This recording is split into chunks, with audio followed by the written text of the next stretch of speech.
It's got oil coming up as well. Looks like an old typewriter. In fact, I think it is an old typewriter. I just can't get down to it.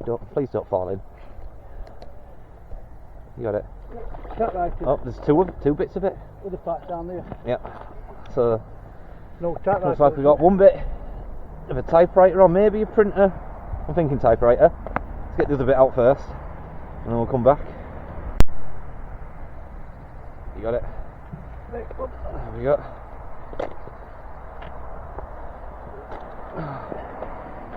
And there we go. You did it quickly.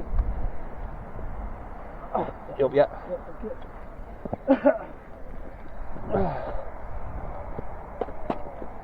There we go, guys. It looks like parts of an old typewriter. Happy days.